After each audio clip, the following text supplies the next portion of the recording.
Hello friends, welcome to physics coaching by JP sir. और इस video में आप सीखेंगे electric potential due to a point charge. तो इसकी डेरिवेशन है, बहुत ही इंपॉर्टेंट डेरिवेशन है ये। और इस चैप्टर के अगर मैं सबसे इंपॉर्टेंट डेरिवेशन की बात करूं तो यही है। So this is a point charge, इसका चार्ज Q है और ड्यू टू दिस चार्ज इसकी एट सम डिस्टेंस, मान लो ये डिस्टेंस R है, यहां पे हमें पता करना है कि पोटेंशियल कितना है इसकी वजह से। ये O ले लेते हैं और ये पॉइंट A है।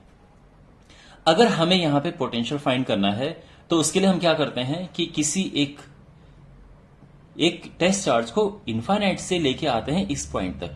इनफाइनाइट से लेके आते हैं हम इस पॉइंट तक। ओके, अच्छा, तो यहां पे आप ये अज्यूम करो कि इस चार्ज ने एक छोटी डिस्टेंस ट्रेवल की है dr, और ये जो dr डिस्टेंस ट्रेवल करने की वजह से जो इसमें एक वर्क डन लगा है, बिकॉज अब आप देखिए यहां पे अगर आप एक पॉजिटिव चार्ज रखोगे, ये देखो ये खुद एक पॉजिटिव चार्ज है।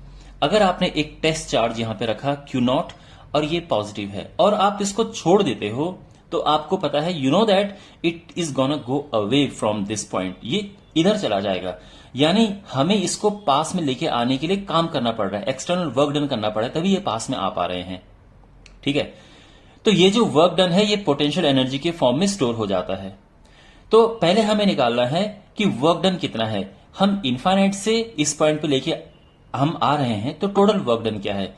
उसके लिए पहले हम निकालेंगे कि जो स्मॉल डिस्टेंस, अगर हम केवल इतना ही डिस्टेंस इस चार्ज को मूव करें तो कितना वर्क डन होता है। तो सबसे पहले देखो कि इसमें फोर्स किस तरफ लग रहा है। तो आप जानते हैं बिकॉज रिपल्शन है तो फोर्स की डायरेक्शन बिल्कुल इस तरफ होगी, ये आप समझते हैं। लेकिन बिकॉज आप उसको अंदर की तरफ लेके आ रहे हैं तो जो डिस्टेंस की डायरेक्शन है डिस्प्लेसमेंट की वो इस तरफ है। तो फिलहाल यहां पे इन दोनों के बीच की जो डायरेक्शन है वो ऑपोजिट है और इनके बीच के एंगल की बात करें तो 180 डिग्री है। Now small work done in moving a small distance, तो वहां पे देखो सिंपली आपको पता है what is the formula, F.dr, it's a very famous formula. अब यहां पे इनके बीच का एंगल देखो, F.dr cos 180 degree, because they are in opposite direction. तो यहां पे ये है F.dr एंड cos 180 होता है -1, तो बेस सिंपली ये हो जाएगा -F.dr। अब यहां पे F की वैल्यू क्या है, फोर्स क्या है इनके बीच का, कूलम्स लॉ सिंपली अप्लाई करेंगे, 1/4πε0 Q0 upon R square, you know Coulomb's law. और साथ में dr आ गया है, अब कोई डॉट नहीं है, और ये है dw। लेकिन अगर आपको वर्क निकालना है तो आपको पता है इस सिचुएशन में इंटीग्रेशन करते हैं। तो इंटीग्रेशन करेंगे, सारा जितना कांस्टेंट है वो बाहर लेके आ जाओ, ये सारी चीजें कांस्टेंट हैं, और अंदर बचा 1/r स्क्वायर dr। अब इसकी लिमिट क्या है, देखो हम कहां से कहां तक लेके आ रहे हैं, हम इस चार्ज को इनफाइनाइट से लेके आ रहे हैं r डिस्टेंस तक, तो limit will be infinite to r। अभी तक सब क्लियर है। अब यहां पे हमें इसको इंटीग्रेट करना है, तो ये हो जाएगा -Q0 अपॉन 4πε0, इंटीग्रेट करके ये -1/r आता है और ये इनफाइनाइट टू r हो गया है। ठीक है, अब यहां पे इसको और आगे सॉल्व करेंगे तो -Q0 upon 4πε0 and upper limit लगेगी तो -1/r, लोअर लिमिट लगेगी तो बेसिकली 1/∞ ये 0 होता है, तो ये हो गया है।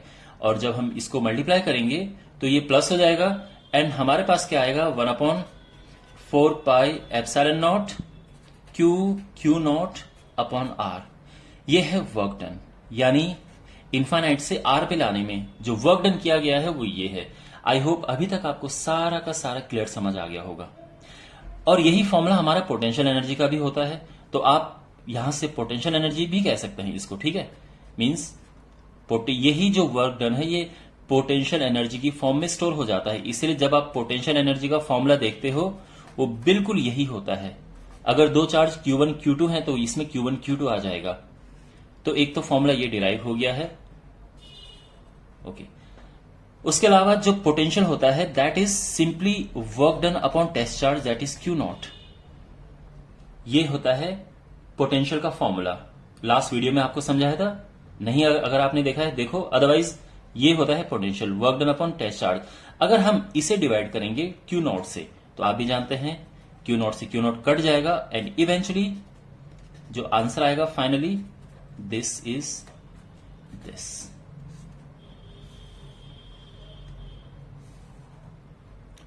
ओके, और ये हमारा फाइनल आंसर है।